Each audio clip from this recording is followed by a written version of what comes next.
You know where the word God comes from? It's pretty interesting. So the word God, in Scandinavia, the word for God is actually gut.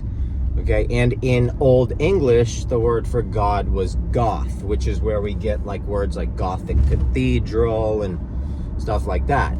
Now the word God itself goes all the way back to the dog star, and it's the word dog literally spelled backwards. Now, I know a lot of people like to argue with things like this, with opinions like this. They like to say, oh, no, they don't make languages like that. That's stupid. Well, let me just show you a quick example, okay? If you take Italian, all right, and Latin, right? Now, take the letters in Latin, L-A-T-I, okay? The first four letters, L-A-T-I. Now, spell ital. That's ital. So it's ital backwards. So that's exactly what it is. So yes, languages were made as silly as that. They were made simply, especially English. English is a sloppy language. You know, it's where languages come to die. I call it like a cemetery of languages. Most people don't know what words mean. They have no idea what the words mean. You know, the word church, that goes back to the word kirk. So the word kirk is actually a Scottish word, and the Scottish word kirk is the word church. So the word kirk actually goes back to Rome, and the word in Rome was called circe, and it goes back way further. It goes back to Greece, ancient Greece, and the word is Circe, and it was actually, she was referred to as Mother Circe. So it's funny because, you know, Mother Church in England, they call the church Mother Church, and Mother Circe are the same thing. The word church comes from the word Circe, and you can look it up. Now, the word Circe, what does that mean? It's interesting because Circe, there's a famous painting of Circe because she was a really sinister character in Greek mythology. Now, Circe was known to hypnotize people using magic, hypnosis, and anything that she could to hypnotize your mind. And she would lure you into her house, she would sleep with you, and then she would turn you into an animal. And when she got hungry enough, she would eat the animals. And then when she ran out of animals, she would do it all over again. So that is what the word church means.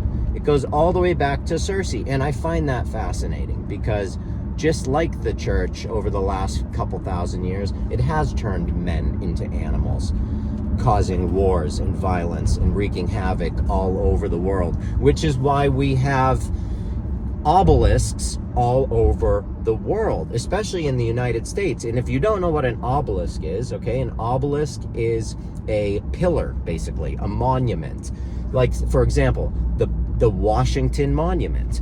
That's an obelisk. What is an obelisk? Well, an obelisk is an ancient Egyptian symbol.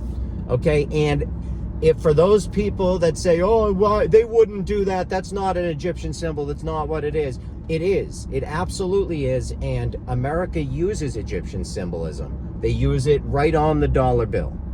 So it certainly is. Now, an obelisk, what does it stand for? It's just what it looks like. It reminds me of when you're a kid and you draw penises all over a notebook in school. You know, you got those kids that just draw dicks everywhere. Super bad in the movie. He's drawing dicks all over his notebook. Well, that's exactly what's happening here. Those obelisks are the male phallus. It's the male phallus. Why the male phallus? It's a symbol of the male's demonstration of power in this world. It's a symbol. It's a symbol for male dominance all over the world. And it's also a symbol that, so like certain clubs, depending on which elite membership club you're in, you know, which elite club you have a membership to, I believe that, and it's my opinion, that they use certain symbols, certain clubs, and they put those symbols in places almost like gang signs. So you know, if you're a blood and you see another, a Crip tag on a wall or something, you might not want to be in that neighborhood, you know? Might be a bad idea. Same idea, I believe. But that's what an obelisk is. Now, the Washington Monument is really interesting because it's directly across from the Oval Office. And it is, okay? You can pull that up on Google Earth and, you know, you'll see the monument, and it's got that whole, like, all the symbolism too. It looks like an Anki a little bit, and it's got, I mean, it's deep. And it goes straight out, and then if you look straight to the left, there is the Oval Office. So it is the male phallus, right, going into the Oval Office, the oval, the ovaries, and it's all symbolism, and it's there for a reason. You know, that stuff is not, didn't happen by accident. It didn't happen and then people made it up. They planned it. It was, you know, they planned accordingly, and they did everything according to a plan, and it's all very precise. And people need to, in my opinion, start to learn some symbols and learn what the heck is going on, because, you know, it's important. It's important. You know, we don't have a long time on this earth. Don't you want to know some things? Because I certainly do. But if you want to follow me, I got completely removed from TikTok for like the millionth time, you know, and I lost all my followers. I've lost over a 500,000 followers on TikTok. So I'm done with them. I'm not gonna, what am I gonna keep banging my head against the wall? You know, you gotta just quit after a certain point because it's pointless, and you gotta try something else. So I'm sticking on, you know, Instagram, and I'm doing all long form content on Telegram and Rumble. That's where you're gonna catch me, because my content apparently is just too hardcore for the, I don't know, for mainstream platforms, I think.